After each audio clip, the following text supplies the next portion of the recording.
коментар президента Зеленського стосовно цієї атаки. Отже, вже відреагував глава держави, написав він про те, що відбулося цієї ночі так. Масований ракетний удар нациста Путіна у День пам'яті і перемоги над нацизмом у Другій світовій війні. Понад 50 ракет, більше як 20 шахедів по інфраструктурі Львівській, Вінницькій, Київській, Полтавській, Кіровоградській, Запорізькій та Івано-Франківській областях. Всі необхідні служби вже працюють на місцях, ліквідовуючи наслідки терору.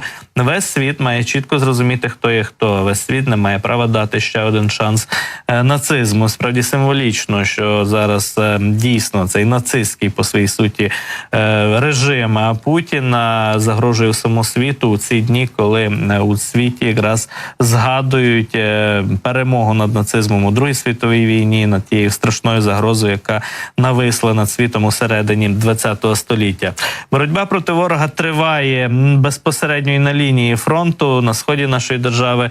Зокрема, дуже гарячі бої йдуть на Донеччині в районі міста Часів Яр. Як ми знаємо, Бахмутський напрямок, де росіяни прагнули саме до 8-9 травня захопити це місто. Головнокомандувач Сирський про це говорив. І не вдалося росіянам цього зробити. Можемо вже це стверджувати абсолютно впевнено. От кадри від спецпідрозділу «Кракен» із Часового Яру. Бачимо понищене місто, але повністю воно під контролем наших військових перебуває. Жодного російського окупанта у Часовому Ярі немає, як стверджують наші українські військові.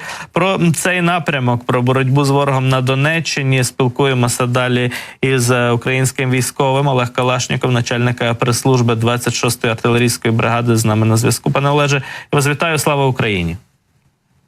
Героям слава!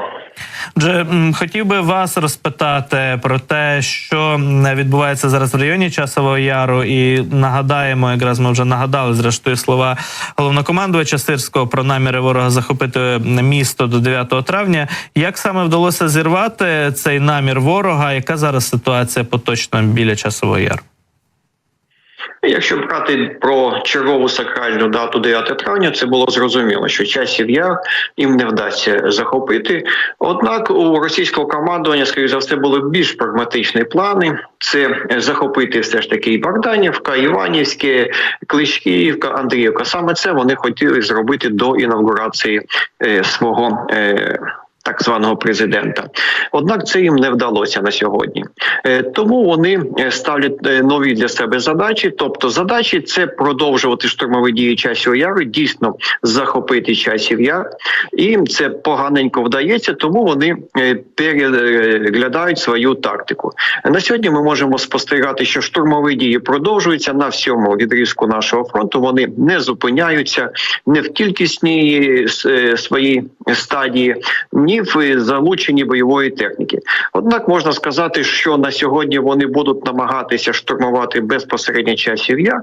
Для цього, скоріш за все, вони вже готують свої штурмові підрозділи з повітряно-десантних військ. Це 98-ма їхня бригада. Скоріш за все, це буде залучені 217 331-ї повітряно-десантні полки. Тобто такі штурмові групи вони вже готують.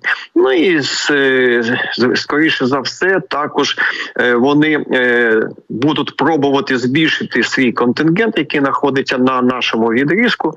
До кінця травня, можливо, вони сюди докинуть декілька тисяч для того, щоб посилити тиск на наші оборонні рубежі.